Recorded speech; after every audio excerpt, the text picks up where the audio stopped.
वैराग्य प्रकरण। युवा अवस्था के दोष। भगवान कहते हैं, यौवन अवस्था में मूर्ख मनुष्य अनंत विलास वाले अपने चंचल चित्त की राग द्वेष आदि वृत्तियों का अनुभव करता हुआ एक दुख से दूसरे दुख को प्राप्त होता है, जो महान नरक का बीज है और सदा भ्रांति पैदा करने वाला है। उस यौवन के द्वारा जिनका नाश नहीं हुआ, वे मनुष्य दूसरे किसी से नष्ट नहीं हो सकते। श्रृंगार आदि नाना प्रकार के रसों से पूर्ण और अनेक प्रकार के आश्चर्यजनक वृत्तांताओं से युक्त भीषण यौवन रूपा भूमि को जिसने पार कर लिया, वही पुरुष धीर कहलाता है। जो असत्य होकर भी सत्य सा प्रतीत होता है, शीघ्र ही धोखा देने वाला है तथा स्वप्न अवस्था में किए गए स्त्री सहवास के समान है, वह यौवन मुझे अच्छा नहीं लगता। युवा अवस्था का मोह मंगलमय आचार को भुला देने वाले और बुद्धि को कुंठित कर देने वाले भ्रम का अतिशय मात्रा में उत्पादन करता है।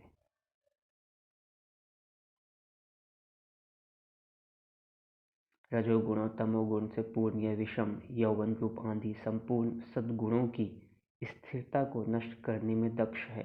मनुष्यों के यौवन का उल्लास दोष समूहों को जगाता और सद्गुण समुदाय का मूलोच्छेद करता है।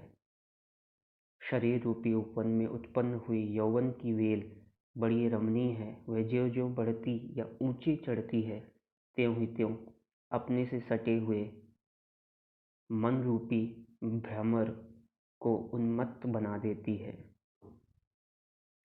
शरीर रूपी मरुभूमि में काम रूपी घाम के ताप से प्रकट हो भ्रांति रूप में प्रतीत होने वाली जो यौवन रूपिणी मृग तृष्णा है, उसकी ओर दौड़ते हुए मन रूपी मृग विषयों के गड्ढे में गिर जाते हैं। जब जब यौवन अपनी चरम सीमा पर अरूढ़ हो जाता है, तब तब संताप युक्त कामनाएं केवल विनाश के लिए ही बढ़ने या नृत्य करने लगती हैं। जो महामुग्ध पुरुष मोहवश क्षणभंगुर यौवन से हर्ष को प्राप्त होता है, वह मनुष्य होता हुआ भी निरा पशु ही माना गया है। इस भूतल पर वे ही पुरुष पूजनीय और महात्मा हैं, जो यौवन रूपी संकट से सुखपूर्वक पार हो गए हैं। विनय से अलंकृत श्रेष्ठ पुरुषों को आश्रय देने वाला, करुणा से प्रकाशित तथा शम दम क्षमा दया शांति संतोष सरलता आदि विविध गुणों से युक्त उत्तम यौवन इस संसार में उसी तरह दुर्लभ है जैसे आकाश में वन। बड़ी सीधी बातें हैं, साफ बातें हैं। ऐसा कोई युवा नहीं होगा जो इन बातों को अगर उसके सामने रखी जाए, थोड़ा सा उसे विश्लेषण के माध्यम से आसान किया जाए, तो वो इन बातों को ना समझ पाए, आश्चर्यचकित में ना पड़ जाए और इनके प्रति उसका आकर्षण ना जागे, इन शिक्षाओं के प्रति। क्योंकि अंदर सभी खोखले हैं, सभी डरे हुए हैं, कंपित हैं, गलत संबंधों में चले जाते हैं। क्यों? क्योंकि शरीर की वासना खींच ले जाती है। वाणी से गलत बोल जाते हैं क्योंकि शरीर की वासना उसको बुलवा देती है, अहंकार बुलवा देता है। गलत चेष्टाओं में पड़ जाते हैं। अगर ये शिक्षाएं बचपन से युवावस्था में बच्चों के साथ हों, युवाओं के साथ हों, तो उनका जीवन खुद भी अच्छा हो, समाज के लिए अच्छा हो